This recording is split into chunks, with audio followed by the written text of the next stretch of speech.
Welcome to Unlimited Parenting, where we discuss having children with disabilities or special healthcare needs. I'm your host, Allison, and with me today is Melissa, and we are going to be talking about the components of an IEP or Individualized Education Plan. So let's get into the stuff and the things. Melissa? Yes. Thank you for being here. Thank you for having me. I'm excited to be back. We are recording this on a Friday. We are. So It's. I hope it's Friday wherever you are too. Oh, I hope for everyone involved that they are having a lovely Friday as we are. Yeah. Good. Yeah, Friday. That's all we're going to say about that, I guess. Okay. So, like I said, we're going to talk about components of an IEP. So, for the purposes of this, we are going to be taking an IEP that is just the standard grade level. Standard, yeah. So not transition, not pre-K. We're just going to look at the standard IEP. So if you'll remember from previous episode, we talked about the 10 steps to special education and briefly mentioned creating this. So we're going to talk about components this week. And next week, we'll do a deep dive into goals. Cool. That's a good way to do it. Let's break it apart. That's kind of the plan. Yeah. So again, this is, you're going to hear me rustling some papers. I apologize. I have an IEP in front of me. This is Idaho specific. So if we're doing things out of order or we mention something that you don't see on yours, we're looking at an Idaho specific IEP. Mm-hmm. However, a lot of this should apply to everybody, right? Yeah, a lot of, the majority of the components of an IEP or an individualized education plan are mandated or dictated by the Individuals with Disabilities Education Act, or IDEA. So a lot of the components are going to look the same no matter what state you're in. Wherever you are. Yeah. As long as you're in the United States. Yeah, exactly. After that, we're no longer the experts. Nope. So again, just for explicit clarification purposes, we are going to pretend that this is an annual review. This is not an initial IEP or the triennial review. It's just our yearly annual review. So when we're looking at this on page 1, it's just a lot of demographic information. Yeah, a lot of those, we just have to have the student's name and birth date and their grade level, those demographics. Yes. Just that everything has to have. Yep. But this is a good point to pause and say, are we within the year, right? Is this the right date? Are we following the timeline? Have I moved? Yeah, absolutely. I had an old work number on my kiddo's IEP last year when we met. So yeah, make sure that your information is correct. It also is going to have your triennial evaluation date on there too. So that's where every 3 years our kiddos are reevaluated to determine if they're still eligible for special education. That date is going to be on there too. So that's nice to know. Just back pocket when that's coming up. As a heads up to prepare yourself. Or your kiddo even. Yeah. Those evaluations. If they're there and it's appropriate, right? Yep, exactly. And then just below that is IEP information. So what eligibility category? And again, another good point to pause and say, eligibility category, does it really matter? After you've been found eligible, it's just a word on a paper, right? Pretty much. As long as you're getting the services that you need, it doesn't matter if you're qualified under OHI or nope. multiple disabilities. No, and they change, and there's really, as long as you're qualified under one of the 14 qualifying criteria, you're qualified. Doesn't matter. Again, if that sounds weird, Idaho 14 categories. Yeah, there you go. Yeah. Just again, as a heads up. After that is procedural safeguards. So again, what are your rights and responsibilities as a participant in this program? They're going to be offered every time. Yep. Every year they should be offered at your IEP meeting or the first time you enter into a state complaint, they should be offered. But you should be offered your procedural safeguards at least once a year. And in your native language. Yes, that is very important. If you speak Spanish, you can get them in Spanish. Absolutely. whatever your language is. IDEA requires that you are provided those in your native language. So Arabic, Spanish, Portuguese, whatever that may be, they should absolutely be supplied to you in your native language. And those are going to come from the state of Idaho. They would just be translated into your native language. That, I know you're laughing because that does seem funny. I am. But giggling. it is a situation that has happened. It's almost a chortle. It's so I throw that out there. Exactly. I throw that out there because, we've seen it in this office. We've seen it. We've seen many crazy things. Yep. And we're here to remind you that you should have that. That's an expectation for you to get that. You should have that. You can decline it if you don't want it. If you've seen it a million times or you have copies at home, that's your right to decline it, but they have to offer it to you. And we're in the back of it under resources. Mm-hmm. So that's where you can find us. If you forget our phone number, we're alongside people like Disability Rights Idaho, State Department of Education, Rights Law. Yep. Lots of resources in there. You'll also notice if you're looking at this IEP form while we're talking, it should be linked in the description box wherever you're listening to this podcast. We'll put it there. You'll see something. It's in gray, some numbers, and it says CFR. Yeah. Do you have any idea what that is? What am I looking at? I do. So those are the federal regulations. I was going to call them the regs, but The regs. So those are, like I mentioned earlier, as this is all mandated and dictated out of IDEA, Individuals with Disabilities Education Act, for all those acronyms. So those CFRs come directly out of IDEA and correspond to exactly what is what section they're in. So I think the portion that you are looking at right now is the members of the team members that are attending, and there are some required members. So those are going to be attached with some CFRs that point to those required members. Is that where you're looking? Yeah. Okay. No, we're on the same page. Okay, good. Literally and figuratively for once in our life. I'm just kidding. It doesn't happen.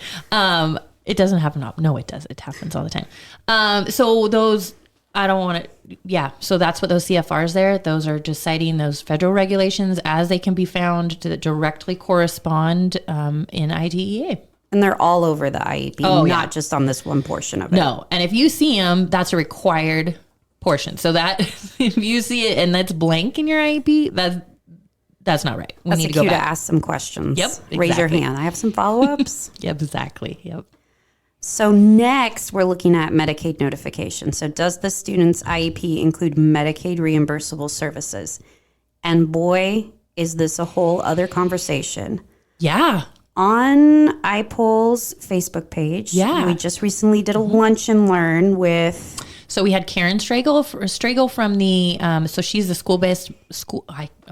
It's Friday. It's Friday. We warned you it was Friday and my mouth isn't working. So Karen is the school-based Medicaid. She has a couple other really great responsibilities at Idaho State Department of Ed, but she is responsible for kind of helping districts and families navigate school-based Medicaid. And then Elmira at the Department of Health and Welfare is kind of Karen's counterpart, and she deals with school-based Medicaid for the Department of Health and Welfare. And the two of those ladies... we can put this in the comment too. I guess. Sure. Okay. I can link it. I have a really cool document that explains school-based Medicaid and probably would answer a lot of the questions that we get a lot of the times. And what I thought was really interesting was one of the key takeaways that you can say yes to those services, billing to Medicaid. You can also say no, but it doesn't take away from your budget if you receive community-based supports through Medicaid. Yeah. And honestly, and that's what we talked about in our Lunch and Learn, that's really one of the biggest misconceptions, I guess I should say, that parents don't check that box to allow the school to bill Medicaid because they are in fear that their home and community-based supports will be affected. It's going to come out of their budget. I'm already using that budget for my support worker, my adaptive equipment. Yeah, exactly. All the stuff and the things. All the stuff and the things, yeah. And we don't, that budget isn't doesn't go a long way. So we want to protect that budget. But no, it is school-based Medicaid is a little bit different. It's not going to affect those home and community-based services. And I mean, I'll throw this out there too. Our schools are not getting rich off of our kids. The reimbursement rate is not a full reimbursement rate.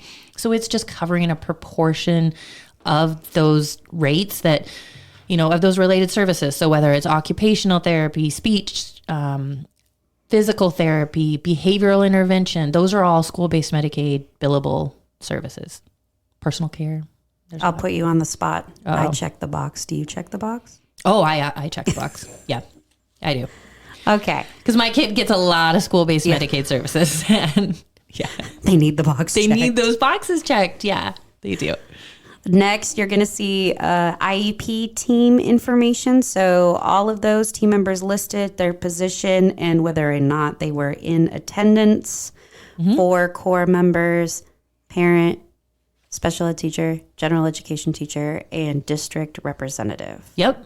Yeah. And you might have a few others in there if your kiddo's getting related services like a speech pathologist, an OT, a PT, someone like that. Maybe the nurse, if there's a healthcare plan. My kiddo has a healthcare plan, so the nurse pops in. But those are not required members. So if you remember, we just talked about those CFRs. The required members have a CFR next to them. The non-required members won't. So that kind of dictates who should be there and who shouldn't. Generally, IEP meetings are a full house, though. Oh, yeah. It's everybody and their mom at the IEP meeting. It's the place to be. Yep. Happy times. So then we're going to move to, this is the portion of the IEP where you would select early childhood, standard, or secondary. Again, we're doing standard. So at this point, we would dive into goals. Yep. And like I said, next week, we're going to do a really deep dive into goals. But basically, when we're looking at goals, we're looking at the three main components, which are disability impact statement, help me, parent input. Yeah, so we need parent input, and then we need kind of a baseline. Like there we go. Thank you. Where our kiddo's at. Yeah. And then from there, we can make benchmarks and talk about how we're going to track it. But this is the goal portion. Yep. And that can be, again, individualized. 1 goal, 2 goals, 1 million goals. Yeah. Some IEPs are 13 pages. Some are 25, right? Yep. Some are 2. Well, probably 4, when you get all that other stuff in there. But yeah, if we have a speech-only IEP, they could be a couple pages with a couple goals. If your IEP is 2 pages, please call us. Yeah. I guess. Yeah. Sorry. Yeah. 2 pages would be, just your demographics and then your back page with us on it. So that probably is warranting a call. For teasing Melissa. Yeah. It's literally my life goal. Well, it's in my IEP. I have to track how many times I tease you. Okay, then we're moving on. You need a behavior chart. I probably do. Then we're moving on to IEP services. So again, this can look much larger or it can be a much smaller. It's a chart, right? Yeah. So it'll be a chart that should be broken apart by minutes received. Some districts will do minutes per week, per day. So it's going to look a little bit different just depending on your district. But yeah, it will be in a chart. Where is it location-wise within the school, which again is a really fun time to get creative. Yeah. PBIS supports maybe on the playground or occupational therapy on the playground. Yeah. Start time, end time, again, minutes. And what is this optional statement of service delivery? So that's kind of a COVID response. Okay. So districts are obligated to provide an optional statement of delivery. So like a distance learning plan. If we were to experience a pandemic again that forced us all back into our homes, please no, don't let that happen. You put that back into your mouth and out of the universe. I gotta find some wood and knock on something. So if something like that were to happen again, this provides that optional statement of delivery. Or if a kiddo has a long-term illness and is going to be home, I shouldn't have even said that. That's kind of a whole other homebound discussion, but what you're basically saying is just another, point of proof of hyper individualization for this whole document. Yep. It's all bases covered. Yep. You're exactly right. So after IEP services, we move to another, not that all parts of the IEP aren't super critical, but this one really sticks out for me personally, is LRE, or least restrictive environment. So just real briefly, we're going to, put the student to the maximum extent possible with general education peers when and where appropriate. So least restrictive environment, not a place. No, not a place necessarily. No, just, and sometimes it is listed as a place, or it will make sense to be a place, because when we're talking in terms of like the gen ed classroom or a special education classroom or a resource room, it's easier to point out and put it on paper like that. But it can be more than that. Like, for example, my student participates with his gen ed peers in general education PE and general education library, general education music. So it's not necessarily in the gen ed classroom, but it's with his gen ed peers. Does that make sense? Yes, but then that's also translating exactly like you said to this piece below: average time outside the general education environment and average time inside that environment. And that's like... those will be percentages. Like an 80-20, 50-50. Yeah. Yep. And that's individualized for every kid, is going to be different. Every student, it's going to look a little bit different, because we want a student in their least restrictive environment to the maximum extent possible. And this could be a student who is receiving push-in services. Yeah. So they're in the general education classroom 100% of the time, but they're still receiving special education through push-in services. Yep. Absolutely. So this could look like anything. The world is your oyster. Yep. Then we're going to move over to placement considerations, which is a series of yes or no questions. Things like, is this based on the student's educational needs that are documented? Is this close to the student's home as possible? Is this where the student would attend if they didn't have a disability? Did we consider any harmful effect? These are kind of LRE they all questions, are. right? Yep. Then after that, we're going to move to other considerations. So I think we should go through all of these, because these are all very different. So number one, special transportation. Yep. And again, that can look really, really different, right? You can. Yeah. Depending upon your students' needs, the district's transportation, the companies they work with. I mean, our rural schools don't have large special education buses. They don't need them. They don't have a need for them. So their buses are potentially, it's a van, or, So specialized transportation is a related service in a kiddo's IEP that they are found eligible for. And the districts are obligated to provide special education transportation if the student is eligible. And they really have our students, best interests at heart. They're really, in some cases, getting super creative. Like, wasn't there during COVID an instance where I'm going to butcher this story, so I apologize in advance. A student was transported to school in an ambulance or something. They got really creative, right? Yeah. Or was it a hotel? It was a hotel shuttle that was doing some of the transportation. I would have never thought of that. Yeah, I know. That was super outside the box thinking. They're like, we got to get this kid to school. Yep. It's our responsibility to provide this transportation, just like we would provide it for any other student. Yep. I'm like, wow, that's impressive. Yeah, we've heard of taxis being utilized sometimes, when busing is an option. I mean, and this is very much getting into the weeds and going down a rabbit hole of transportation, but parents and districts can come into an agreement that parents are paid for the transport. I mean, it's very individualized situations, but this is an individualized education plan. Exactly. Ask to brainstorm out of the box. Call us. We've seen literally everything. Yeah. You can't surprise me. In fact, you know what? I will pay you. It's a surprise, right? We are at no cost to families, but you could pay. We will pay you if you surprise us. I don't know. We maybe shouldn't say that. Be entered into my weekly drawing. There we go. An Amazon gift card. I love it. Okay. See, we're losing it. Yeah. We're losing it on this Friday, deep diving into an IEP, but it's important. It's important. It is. I think it's really cool to share with parents all the things that we've seen made happen, so that they know that, these school districts really do want to support our kids and all the things that we've tried, and maybe something speaks to them. Yeah, no, I agree. And that how in Idaho being Idaho. We are a rural frontier state. We hear this all the time. So we got to think outside of the box sometimes, and especially in these little tiny districts. Yeah. And I've said it before on a different podcast, but I think it bears repeating. I might as well make it a sound option on this soundboard. But I mean, Boise needs something different than Bonners Ferry, right? Yes.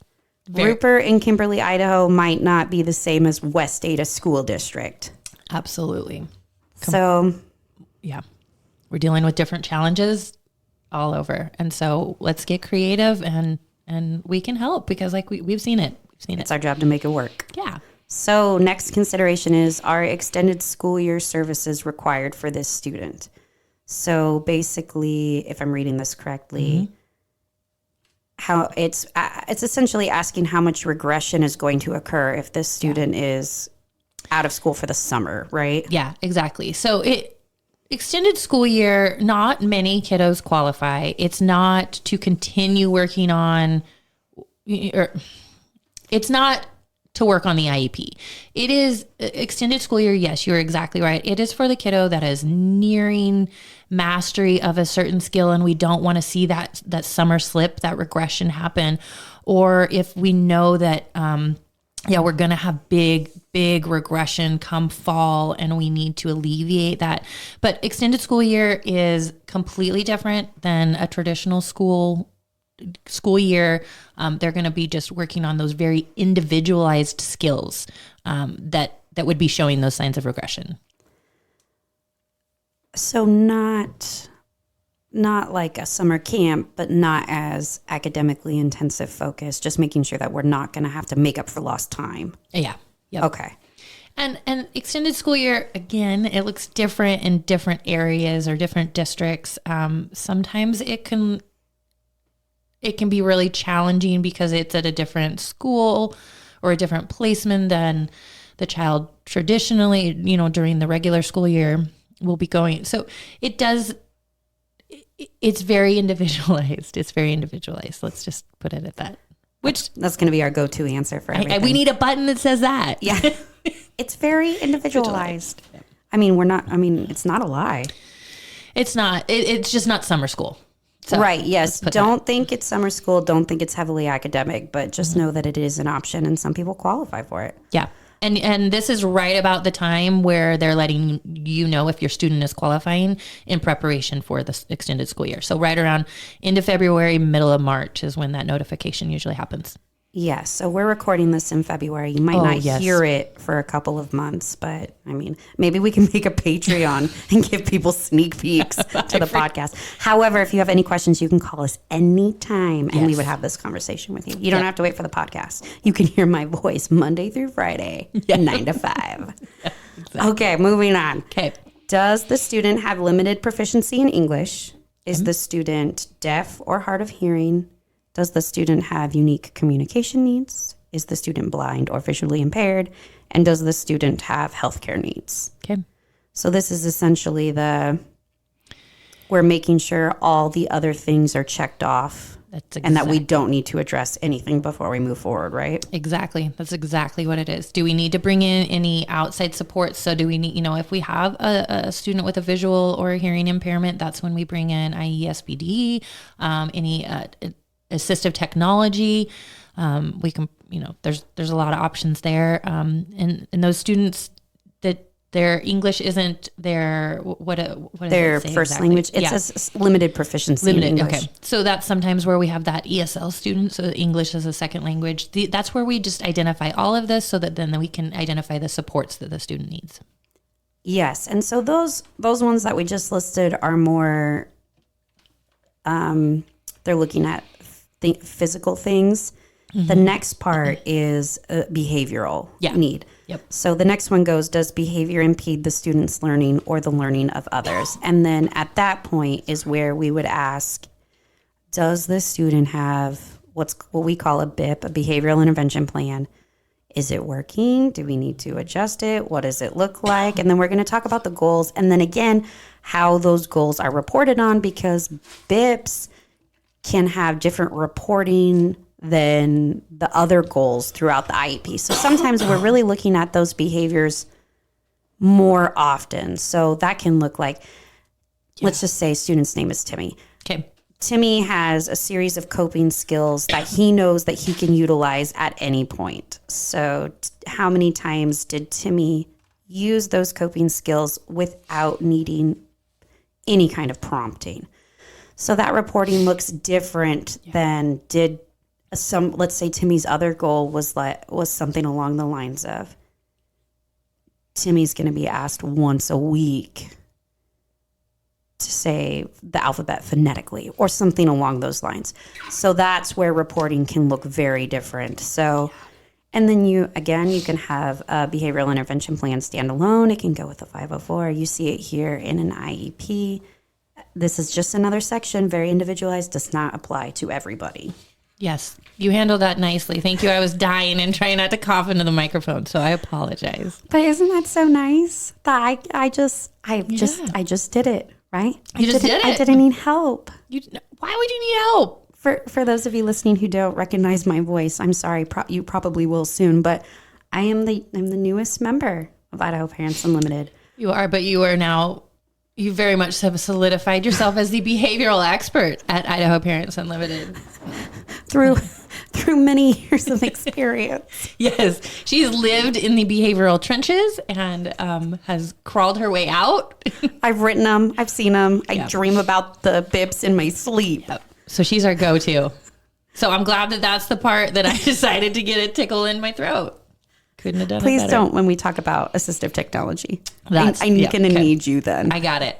I gotcha. We're going to move on to accommodations, adaptations, and or supports. Okay. So when we're looking at accommodations, we're going to answer questions like presentation, timing, setting, and response. So a common adaptation that I see a lot for whatever reason is preferred seating. Yep. Yeah, that's, I would say, hands down, probably the most common adaptation. And that can happen in an IEP or a 504, right? Because that's an accommodation. But right. So I digress. Can you give an example of an accommodation that would fall under, that would be needing specifics under timing and schedule? As far as preferred seating? Or any accommodation, is that like ISAT accommodations? Yeah, that's a really good one that has the schedule and timing. So those, or just testing in general. So if a student needs additional accommodations for test taking, so the frequency or the timing would be when a test is happening. So we don't know, where does that setting happen? So if a student needs extra support, or maybe they need to do their testing in a quiet room away from others. Maybe they need to do it in a different type of seating situation. So that's where you would then pull in. So your timing and your schedule is going to look a little bit different. Even your setting, because potentially they're taking it in a test in a library or in a quieter setting. We see seating as an option. So that could look like a balance board or a ball seating, something for a student that has trouble focusing and needs that seating. Or even something as simple as I am visually impaired, so I sit in the front of the class, or I can't sit next to Bobby, so I'm just seated somewhere differently than Bobby. Yeah. Or sometimes kiddos have urgent bathroom needs and they need to be seated. I told you it's Friday and I'm okay. They need to be seated next to the, in the back next. Okay. Thank you. I'm glad I got her on that one. I'm trying so hard not to laugh. If you know me in person, you know my laugh is one that would just rupture your eardrum if recorded on a microphone. So I'm trying really hard. That's I'm true. Trying so hard here. Okay. But I also wanted to take this opportunity to plug that if you are taking ISATs or IRI or any of those, correct me if I'm wrong, you can only use accommodations that you normally use in your IEP. You cannot request extra accommodations. So if you're not using accommodations for test taking and then you want to try to use them for the ISAT, they're going to tell you no, right? Yep. Yeah. So have those in there if you want them. Absolutely. And then after accommodations, we're going to move to adaptations, which are changes to what the student is learning, not how they're learning. Yeah. So let's say Timmy's in 4th grade. Okay. Timmy needs lower lexile level learning essentially for reading. So he's getting 2nd grade instruction. So that's where his adaptation comes into play. Yep. So we're still following content standards, but we're just making that adaptation to a lower lexile score for Timmy. So that, yep. And maybe that's the only time Timmy gets pulled out of the general education environment is just for that. And then he's with his general education peers for the rest of the day. Or maybe Timmy's always in an inclusive classroom. Yeah, again, he could have those individualized. Yeah, those push-in supports. Yeah, and that's again what this document is for. It's going to spell it all out so everybody knows. And then after that, we're going to move to participation in statewide and district-wide assessments, how timely. And then we're going to have a whole bunch of options. So IRI, ISAT alt. We're not going to test them. Again, I'm going to put you on the spot. Okay, put me on the spot. You have a child who does not take a lot of testing. However, he still does take the ISAT, correct? He is nonverbal. He is nonverbal. Yep.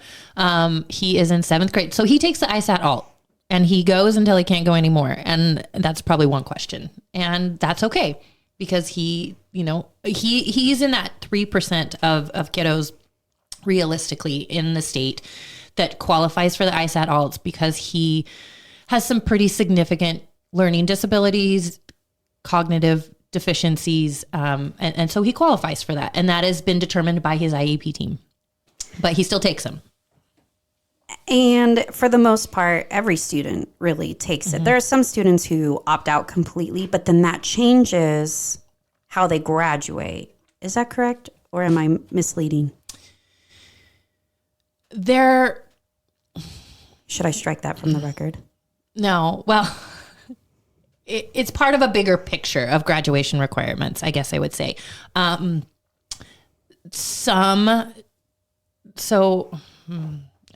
trying to answer this in the okay. I wish I could insert some Jeopardy music while we pause for diplomacy, right? And how we're going to answer this. So students that are, whoops, I hit the microphone. Sorry. Students that are meeting graduation requirements will have, yes, state of Idaho. I think it's you're putting me on the spot. Okay. I'm going to pause for a minute and just say that if you feel like your child does not need to take the ISAT, please reach out and we can help you guide you through that process of how to deny that on the IEP and opt out. However, a lot of students take it. My student takes it. Your student takes it. Yeah. Everyone's students in this office. Yeah, we take it. Everybody takes it. Mm-hmm. Some people don't want to take it, and that's fine. Exactly. And graduation requirements, it's getting into the weeds. So I know. I was going to say, this could be a 30-minute conversation, and I'm happy to do that. Just about the ISATs, yes. right? So let's have another podcast about that. Well, we were planning this podcast. We said, now, listen, we're just going to stick to the topics. We're not going to go too in depth. And this was her saying this to me because she knows I'll keep asking. So I was trying. Prime example. She's trying very politely to guide me back to the paper. It's not working. You must say it to my face. Okay. Written notice of special education action. So is this the prior? This is the prior written notice section, right? Yep. So this is where we're including, the school is including all of the actions they have proposed. So any changes that are being made, anything that's being added, redact, right? Yeah. So anything that you have added during the course of your IEP meeting, any of those, maybe we've added a couple accommodations, maybe we've removed a couple, but yeah, that's where that's going to be noted. And then why? Why did we agree to this? Why did we disagree with this? What did we consider when we were doing that? What did we look at? Yep. And any other information that may not have fit into any of those categories I just listed that might be relevant to the discussion. And if you don't have this IEP form in front of you right now, let me just say that there are so many CFRs listed next to this prior written notice section. So I guarantee that you would see that in the procedural safeguards too. So this is very important and will always be provided if a change is going to be made. Yep. And prior written notice has to happen there's a lot of instances where it has to happen. So that's why it's dedicated a big portion to it, because it's a very big component of IDEA and getting this information to parents. And it must be in your native language. It must be in your native language. Yes. And then we move to consent for initial placement, which is on this IEP, even though we say we're doing an annual review. So we'll stick with the annual review. You're going to sign. And when you sign, you're saying that you're present. Yep. That's all you're doing. Not consent. Nope. Because you've consented to that initial IEP. So that's the only time that your signature is signing consent. Any other time that you sign, you're signing that you are in attendance. So for the purposes of this podcast, we're going to say, no, this is not initial placement. Correct. And I will, let me add that this is. Please do. This is specific to the state of Idaho. So if you're listening somewhere else, California, the whole signing we're looking at you. Yep. The whole signing thing, we hear that quite often. Parents say, I'm not signing. I refuse to sign. And that's just essentially in Idaho saying that you were not in attendance at the meeting. It has no repercussions. There are other things. That's when you call us, because this is a bigger conversation. Yes, because you're going to get the copy of the IEP, and then you have 10 days to dispute. Yeah. You could do some stay put pendency. Yep. I digress. Yes, we do. Please, Allison, digress. So then we'd move on to a copy of the IEP has been provided to the parent guardian. It should be. In that moment? Not necessarily. If there were a lot of proposed changes or amendments or we added, we removed, the school has 10 days after that IEP meeting to supply the parent with a copy of the IEP. So I always ask for one ahead of time. I was just about to say, you can make that request, but it's nothing that is, you don't have any legal basis to request that. No. It's kind of just, hey, if you have that available, I'd love to take a look at it so that I could be a more prepared participant in the conversation. Yeah. It's a good best practice in schools. It really cuts down on the amount of time that an IEP meeting can take if a parent has pre-seen what is going to be in it and, can kind of start on some of those questions. It's helpful, I guess is what we're saying here. But yeah, you have 10 days after your IEP meeting concludes to get a copy of that IEP into your hands. Thank you for hanging in with us this long. We are so close to being done. This podcast is almost the length of an actual IEP meeting. Of course it is. We didn't even talk about goals. That's why I knew it had to be its own thing. I'm like, I would never get through it. I just wouldn't. I have so much to say. So then we'd move on to who do you contact if you need assistance? So this is where you're going to get your school district contact information. And then, wouldn't you know, a list of agencies. Why are we not first? I'm just kidding. So we have Idaho State Department of Education. Because they are first. I mean, I guess that makes sense. And we love them. Of course we do. I would like to plug. Yeah. That if you've come from out of state or you're new to special education and you somehow found this podcast, we really do. Idaho has a great partnership with the State Department of Education that is really honestly not replicated in other states. And I've been to other states, even though I'm the newest person here. I've seen it and I've heard other places complain. How did you do that? Yeah. How did you make that work? We get that question all the time. Any national conferences that we go to with our peers, it is not replicated across the country. Our State Department and our relationship it's a great one. And we are so lucky. Yeah. They wish we could be us. Yeah, they do. We've heard that time and time again. How in the world, and we've sat on panels to discuss our partnerships and the different projects that we work on to try to help other states replicate. I think that's again, here we go off in the weeds. My thought is that, Idaho is small enough still that we are able to really forge those relationships and maintain them. That's my thought. Shout out to you, Angela Lindig, Executive Director of Idaho Parents Unlimited, for putting in the work. Yes, and those relationships have been, they've been built over the time. It hasn't just been, within the last year. Yeah, since 1985. Yeah. Yeah. So that's why the State Department comes first and then comes us. And we are kind of sandwiched in disability rights. There's Idaho Legal Aid, Idaho Bar Association. So unfortunately, this makes us sometimes look like we are attorneys or we play them on TV or on podcasts, but we do not. We are not. I will give you a lot of advice, but please do not listen to any legal advice I give you. No. We are not attorneys. I will absolutely provide you the resources that will get you to the people who should be providing you legal advice. Yes. Yes, we will. I'm only here for the purposes of entertainment.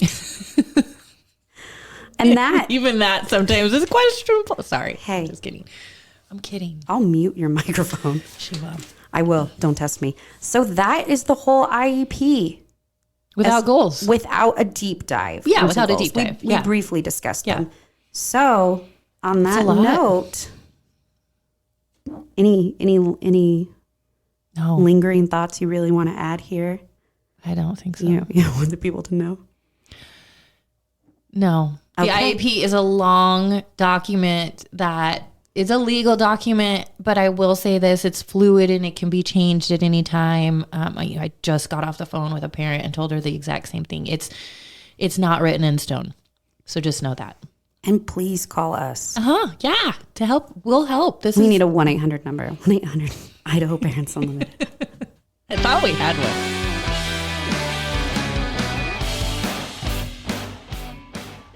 Thank you so much, everyone out there, for listening in. If you are in Idaho or planning on moving to Idaho and have any questions on systems or services for children with disabilities, please do not hesitate to reach out to us on our website. That's ipulidaho.org, ipulidaho.org.